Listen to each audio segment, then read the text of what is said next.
Sa isang madilim at tila walang hangganang kalawakan ng mismong kamalayan, isang napakatinding enerhiya ang patuloy na namumuo at nanggagalaiti.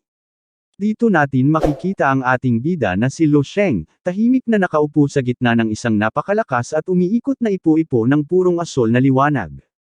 Hindi ito isang ordinaryong pag-upo lamang, ito ang pinakamatinding yugto ng kanyang ebolusyon bilang isang martial artist.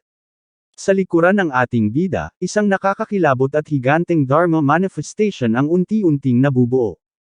Ang mukha ng isang demonyo, may tatlong nagliliwanag na pulang mata na tila nanlilisik sa galit at kapangyarihan, ay naglalabas ng isang aurang sapat na para durugan ang kaluluwa ng sinumang mahinang nilalang na makakasaksi nito.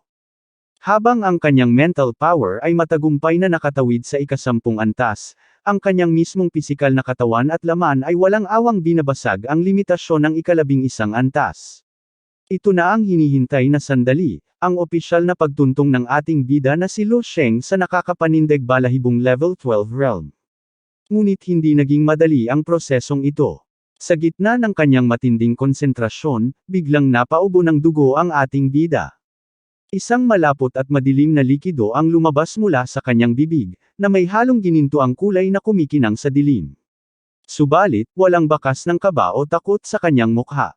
Sa halip, isang munting ngiti ang sumilay sa kanyang mga labi. Ang pag-ubong ito ay hindi senyales ng pinsala o kahinaan. Ito ang mismong proseso ng kanyang katawan na pilit inilalabas ang mga huling bakas ng karumihan at limitasyon ng isang ordinaryong mortal. Dahil sa sobrang tindi at siksik ng kanyang vitality at golden core, ang kanyang mismong dugo ay nagiging daluyan ng isang mas mataas at mas dalisay na antas ng buhay. Pinunasan niya ang dugo sa kanyang labi at dahan-daang iminulat ang kanyang mga mata na naglalabas ng matinding asol na liwanag. Sa pagkakataong ito, iniangat ng ating bida ang kanyang espada. Ang talim nito ay hindi na lamang isang simpleng sandata. Ito ay nababalot ngayon ng isang napakagandang, ngunit nakamamatay na enerhiya na nagpapalit-palit ng kulay. Mula sa malamig na asul, naging nagliliyab na pula, hanggang sa naging malalim na lila na naglalabas ng mga itim na kidlat. Habang pinagmamasdan ito ni Lu Sheng, napagtanto niya ang isang malalim na katotohanan. Bawat kulay na nagliliwanag mula sa kanyang sandata ay kumakatawan sa iba't ibang uri at puwersa ng emosyon ng tao. Naintindihan niya na ang purong emosyon lamang, gaano man ito katindi, ay hindi sapat upang maging isang walang kapantay na sandata. Ngunit, kapag ang mga nag-aalab na emosyonal na enerhiyang ito ay pinagsama-sama, kinondensa, at inihalo sa mismong diwa ng karanasan ng sangkatauhan, nagiging isa itong kapangyarihan na walang sinuman ang makakapigil. Mahigpit niyang hinawakan ang puluhan ng kanyang espada habang ang purong liwanag ay umaagos sa kanyang mga ugat. Nakahanap na naman siya ng isa pang alas, isang trump card na siguradong yayanig sa kanyang mga magiging kalaban. Habang ang ating bida ay patuloy na nilalabanan ang sariling limitasyon sa loob ng kanyang isipan, isang nakakabighaning senaryo ang nagaganap sa labas. Sa gitna ng isang naglalakihang pasilidad sa kalawakan na puno ng mga makabagong teknolohiya at kumikinang na asul na runes, isang higanteng kumikinang na kakon ang lumulutang sa hangin. Ang kakon na ito, na nababalot ng malakristal na puti at asul na enerhiya, ay naglalabas ng mga puwersang tila humihigop sa lahat ng enerhiya sa paligid. Napakaraming elites at mahuhusay na mandirigma ang nagtipon-tipon sa paligid ng dambuhalang kakon, lahat sila ay nakatingala at hindi makapaniwala sa nakakabulag na liwanag na unti-unting naiipon sa iisang lugar. Ang hangin ay mabigat, puno ng tensyon at pagkamangha.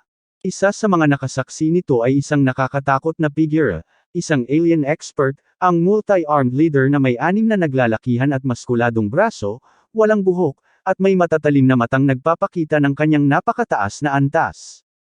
Nakatayo siya ng tuwid, ngunit mababakas sa kanyang mukha ang matinding gulat habang nakatingin sa nagliliwanag na kakon.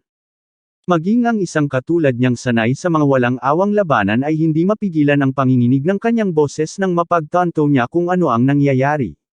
May isang nilalang sa loob ng kakon na iyon na matagumpay na binabasag ang pader patungo sa susunod na level. Sa kanyang isipan, isang malaking katanungan ang nabuo, anong klaseng henyo ang nilalang na ito? Ang puwersang inilalabas ng kakon ay hindi normal, ito ay isang phenomena na bihira lamang mangyari sa loob ng libu-libong taon. Biglang, isang lalaking nakasuot ng puting hood at may itim na baluti, ang white-hooded expert, ang napahawak sa kanyang dibdib. Ang kanyang puso ay halos sumabog sa bilis ng pagtibok, tila ba'y nakikipag-ugnayan o nagre-resonate sa mismong pintig ng higanteng kakon. Nararamdaman niya sa kaibuturan ng kanyang kaluluwa na may isang hindi kapanipaniwala at pambihirang nilalang ang malapit ng ipanganak mula sa liwanag na iyon. Ngunit bago pa man siya makapagsalita, isang napakalakas na pagsabog ng asol na liwanag ang bumagsak mula sa kalangitan, na tila isang bulalakaw na yumanig sa buong paligid. Mula sa nakakabulag na haliging liwanag na iyon, dahan-daang lumabas ang isang figure. Napasinghap ang mga nasa paligid. Isang elf-eared martial expert at isang pulang buhok na mandirigma ang hindi makapaniwala sa kanilang nakita. Dumating si Aamun. Sigaw ng isa sa kanila, bakas ang kaba at respeto sa boses. Ang bagong dating ay ang Guinness expert na si Aamun, isang kilalang alamat sa kanilang hanay, nakasuot ng mahabang asul na kapa, may buhok na kulay abo, at matang nagtataglay ng nakakapasong lamig. Maging siya ay naakit sa lugar na ito dahil sa napakalakas na enerhiyang umaagos sa kalawakan. Habang nakatingin si Aamun sa kakon ng ating bida, isang nakakabinging katahimikan ang bumalot sa kanya. Sa kanyang sariling karanasan, nung siya ang bumasag sa limitasyon patungo sa level 13, siya ang itinuring na pinakamahusay na henyo mula sa kanilang henerasyon. Ngunit habang pinagmamasdan niya ang kakon ni Lu Sheng, kinagat niya ang kanyang labi sa pinaghalong inis at pagkamangha. Ang enerhiyang hinihigop ng ating bida para buuin ang kanyang sariling pundasyon ay hindi lang basta malakas, ito ay 2 beses na mas malaki at mas marahas kaysa sa nagawa ni Aamun noon. Para sa isang mapagmataas na henyong katulad niya, isa itong matinding sampal sa mukha, ngunit isa ring patunay ng nakakatakot na potensyal ni Lu Sheng. Ngunit ang pagkamanghang ito ay mabilis na napalitan ng kilabot. Biglang lumaki ang mga mata ni Aamun, ang kanyang kalmadong mukha ay napalitan ng matinding pangamba. Teka, may mali, naibulong niya sa kanyang sarili. Ang dating nakakabighani at purong asul na liwanag ng kakon ay biglang nag-iba ng anyo.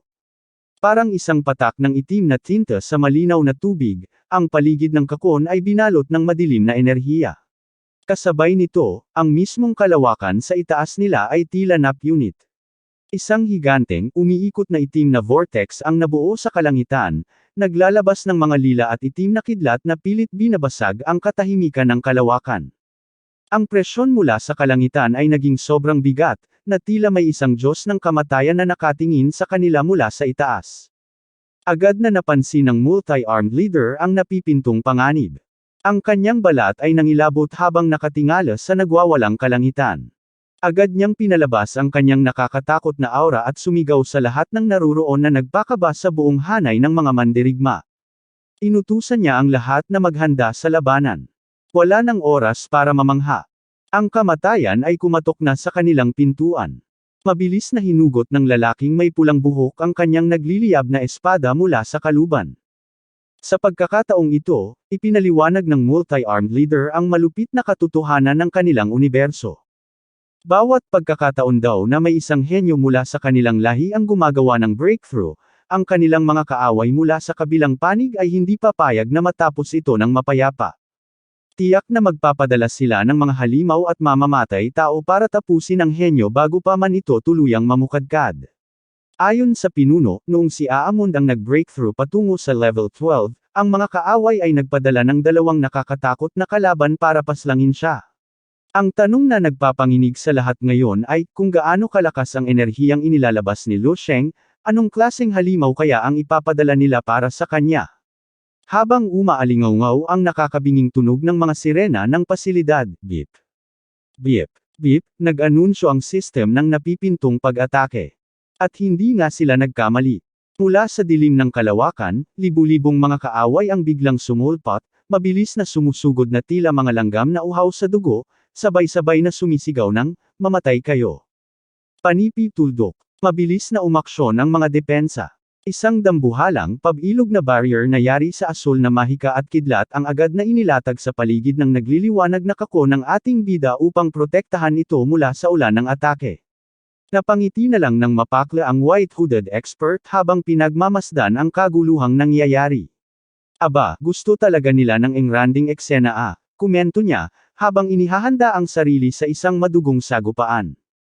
Habang nag-aabang ang mga mandirigma, dalawa pang makapangyarihang figure ang biglang sumulpot mula sa liwanag upang tumulong.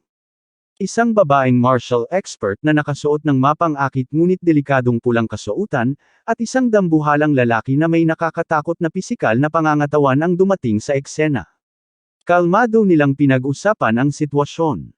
Ayon sa babaeng nakapula, noong si Aamond ang bumasag ng limitasyon, 2 level 13 generals ang ipinadala para patayin ito. Nakangisi siyang nagtanong sa kanyang kasama kung ilan kaya ang ipapadala ng kalaban ngayon.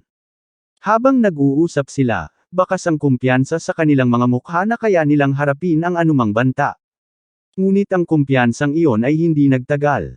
Biglang-bigla, ang ngiti sa mukha ng white-hooded expert ay napawi at napalitan ng matinding gulat. Maging ang babaeng nakapula at ang maskuladong lalaki ay napatigil, ang kanilang mga mata ay lumaki sa takot, at ang kanilang mga tuhod ay tila pananghinaan. Isang nakakapanindig balahibong aura ang biglang bumalot sa buong kalawakan. Ang hanging pumapaligid sa kanila ay naging sobrang bigat, na tila pumipiga sa kanilang mga baga at humihigop sa kanilang lakas. Ang nakakapasong presyon ay hindi nagmumula sa mga ordinaryong sundalo o maging sa mga level 13 generals na inaasahan nilang dumating. Ito ay ibang-iba. Ito ay purong kawalan ng pag-asa. Napasinghap ang lalaking nakasuot ng puti, hindi makapaniwala sa panginginig ng kanyang sariling kamay. Nararamdaman niya ito, ang enerhiyang ito ay walang iba kundi ang kapangyarihan ng isang level 14 na nilalang. Isang puwersa na hindi kayang pantayan ng kahit sino sa kanila. Sa kalangitan, ang itim na vortex ay lalo pang lumawak. Ang mga lila at asul na kidlat ay walang tigil na humahampas sa paligid, bunibiyak ang mga ulap at sinisira ang mismong balangkas ng espasyo. Pinagpapawisan ng malamig, tiningnan ng multi-armed leader ang nagwawalang himpapawid, ang kanyang 6 na braso ay nanginginig sa isang emosyong matagal na niyang hindi naramdaman, ang matinding takot. Sa isang nanginginig at halos paos na boses, naibulong niya ang mga salitang nagpatigil sa ikot ng mundo ng mga naruroon, Panginoon ko.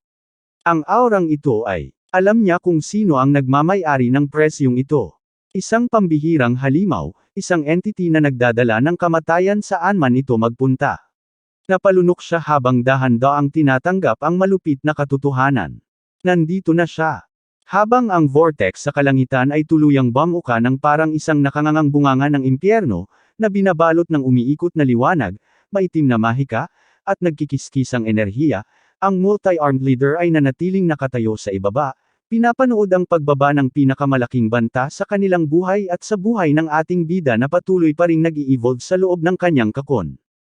At mula sa kaibuturan ng sumasabog na kalangitan, isang pangalan ang umalangaw-ngaw, isang pangalang magdadala ng walang katapusang bangungot sa lahat ng naruroon, ang pagdating ng walang awang Diyos ng digmaan mula sa kabilang panig, si Zachariah Albet.